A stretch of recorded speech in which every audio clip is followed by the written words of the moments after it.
આપવાનો વાયદો તેમણે કર્યો અને આજનો દિવસ એટલે મહત્વપૂર્ણ કારણ કે આજના દિવસે એ ખબર પડશે કે બિહારની જનતાએ આખરે કોને પસંદ કર્યા છે અને કોને જાકારો આપ્યો છે।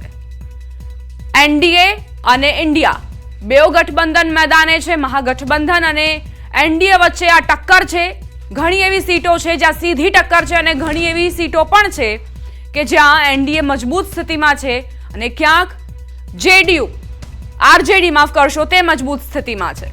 અહીં બિહારને સમજવું હોય તો અહીં સ્થાનીય પાર્ટીઓનો સૌથી વધારે દબદબો છે। રાષ્ટ્રીય પાર્ટીઓ કરતાં અહીં સ્થાનીય પાર્ટીઓ વધારે આગળ ચાલતી જોવા મળે છે। પરંતુ વાત જ્યારે બીજેપીની આવે અને 2020ની વાત કરીએ તો બીજેપીએ જે સીટો જીતી હતી એ ઉપરથી આપણે કહી શકીએ કે બીજેપી મજબૂત સ્થિતિમાં છે। સામે કોંગ્રેસની એવી સ્થિતિ નથી જોવા મળતી બિહારમાં અને કદાચ એટલે જ ઇન્ડિયા ગઠબંધનની કમાન સીધી તેજસ્વીના હાથમાં હતી ના કે રાહુલ ગાંધીના। રાહુલ ગાંધી આવ્યા, પ્રચાર જરૂર કર્યો, પરંતુ જે હાઈકમાન્ડ છે, જે કમાન છે તે લાલુના હાથમાં છે તેવું કહેવાય છે। હવે આજે 2025ની આ ચૂંટણી ખૂબ જ મહત્વપૂર્ણ દિવસ બિહારની જનતા માટે કારણ કે પાટલીપુત્રની સત્તા આખરે કોના હાથમાં જાય છે તે ખૂબ જ મહત્વપૂર્ણ છે। ઘણા એવા મુદ્દાઓ છે બિહારમાં। સૌથી મોટો મુદ્દો છે પલાયનનો। રોજગારીના અવસર યુવાનોને નથી મળી રહ્યા અને એટલે જ બિહારના જે યુવાનો છે તે અન્ય રાજ્યોમાં વસવાટ કરીને ત્યાં રોજગારી મેળવી રહ્યા છે અને આ જ મુદ્દાને આગળ વધારી જે જનસુરાજ પાર્ટી છે તે પોતાનું મેનિફેસ્ટો લાવી। શું જનસુરાજને જાકારો મળશે કે પછી તેને ચાન્સ મળશે તે જોવું રહ્યું કારણ કે પીકે ખૂબ જ મોટા વાદાઓ અને દાવાઓ કર્યા હતા। બીજી તરફ એનડીએ અને ઇન્ડિયાને લઈને પણ અનેક અટકળો તેજ।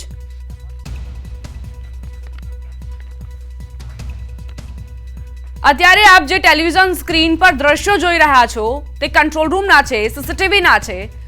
જ્યાં મતગણના શરૂ થશે 8 વાગ્યાની આસપાસ ત્યાં સીસીટીવીથી નજર રાખવામાં આવી રહી છે કારણ કે તેજસ્વી યાદવે જે રીતે પ્રેસ કોન્ફરન્સ કરી હતી અને ચૂંટણી પંચ પર જ સવાલો ઊભા કરી દીધા હતા અને આ તેમની મોડસ ઓપરેન્ડી છે। એક પ્રકારની આ જ રીતે તેઓ આરોપો મૂકતા આવ્યા છે જ્યારે પણ ઇન્ડિયા ગઠબંધનની હાર તરફના આંકડાઓ આવે ત્યારે અને એટલે જ સ્ટ્રોંગ રૂમમાં સીસીટીવી ફૂટેજ જે છે તે ચાલુ કરી દેવાયા છે। કઈ રીતે મતગણના થઈ રહી છે, કોઈ પણ ગેરરીતિ નથી કરવામાં આવી રહી તેનો પુરાવો આ સીસીટીવી ફૂટેજ આપશે। रिटर्निंग ऑफिसर ने लઈને तेजस्वी यादव જે નિવેદનો આપ્યા કે કોઈ પણ અધિકારી 2025 हाथ में पोस्टर लिए हुए हैं, चंदन टीका कर रहे हैं, क्या है 2025 फिर से एनडीए संग नीतीश बिहार की जनमानस ने पूरी तरीके से अपना जो माइंडेड है एनडीए सरकार को देने का कार्य किया है और सनातन धर्म में किसी भी शुभ कार्य से पहले पूजा अर्चना की जाती है और हम लोगों ने बिहार विधानसभा के साथ विधान परिषद के जो लोकतंत्र का मंदिर है उसको हम लोगों ने चंदन तिलक लगाया है, राज तिलक लगा के आरती उतारा है और दूध से दूधाभिषेक किया है ताकि किसी भी विरोधियों का कोई नजर न लग सके। और हम लोगों ने आज काला टीका लगाया है और मतलब कि ये काजल लगाया है ताकि काजल लगाया है, सब चीज लगाया। आपको पक्का लगता है कि आपकी सरकार आएगी? ये जो पोस्टर है, बैनर है हाथ में लिए हुए, अभी तो परिणाम आना शुरू कहाँ हुए हैं, ट्रेंड्स आने शुरू कहाँ हुए हैं, फिर कैसे लग रहा है कि फिर से एनडीए संग नीतीश कुमार,